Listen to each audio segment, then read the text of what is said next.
আসসালামু আলাইকুম, কেমন আছেন সবাই? অনেক দিন পর আপনাদের মাঝে বড় একটা ভিডিও নিয়ে আসলাম। যেহেতু পবিত্র ঈদুল ফিতর গেল, অনেক বেশি ব্যস্ত ছিলাম, তার কারণে বড় ভিডিও আপলোড করা হয়নি। আজকে আপনাদের মাঝে একটা সুন্দর ভিডিও উপহার দিলাম। এখানে গলদা চিংড়ি নিয়েছি, কিছু কেটে বেছে পরিষ্কার করে নিয়েছি। আর চিংড়িগুলা কিন্তু বেশ বড় ছিল।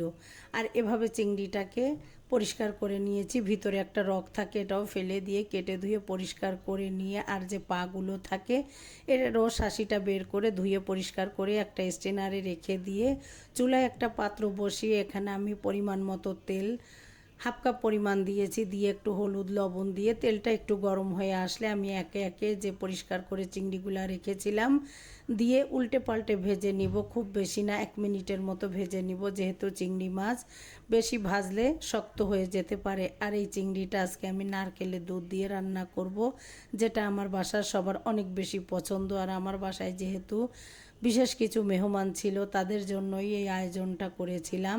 আর একে একে আমি উল্টে পাল্টে চিংড়িগুলোকে ভেজে নিচ্ছি। আর এই চিংড়ির মালাইকারিটা কিন্তু পোলাওয়ের সাথে অসাধারণ লাগে খেতে। আমি কিন্তু সাদা ভাতের সাথে পরিবেশন করেছিলাম, যেহেতু ঈদে অনেক ভারী খাবার খাওয়া হয়েছে, তাই সাদা ভাতের সাথেই খাবারটা পরিবেশন করেছিলাম। চিংড়িগুলো আমি কথা বলতে বলতে একে একে ভেজে নিয়ে তুলে নিয়ে আমি ওই একই তেলের ভিতরে 1 কাপ পরিমাণ পেঁয়াজ দিয়ে একটু নরম হয়ে আসলে আমি আরও কিছুটা তেল দিয়ে দিলাম 2টো তেজপাতা ধুয়ে পরিষ্কার করে একটু ছিঁড়ে দিয়ে এবার নাড়াচাড়া করে পেঁয়াজটা একটু নরম হয়ে আসলে এখানে আমি আদা রসুন বাটা একসঙ্গে ব্লেন্ড করে রেখেছি, সেখান থেকে দিয়ে আমি আদা রসুনটা একটু নাড়াচাড়া করে কাঁচা গন্ধটা যাওয়া পর্যন্ত নেড়ে নিলাম। এবার আমি অল্প অল্প নারকেলের দুধ দিয়ে আমি মশলাটাকে একটু কষিয়ে নিচ্ছি। আমি কিন্তু এখানে কোনো রকম পানি ব্যবহার করব না। আর নারকেলের দুধটা কিন্তু আমি আগেই ব্লেন্ড করে গরম পানি দিয়ে দুধটা বের করে সংরক্ষণ করেছি ডিপ ফ্রিজে।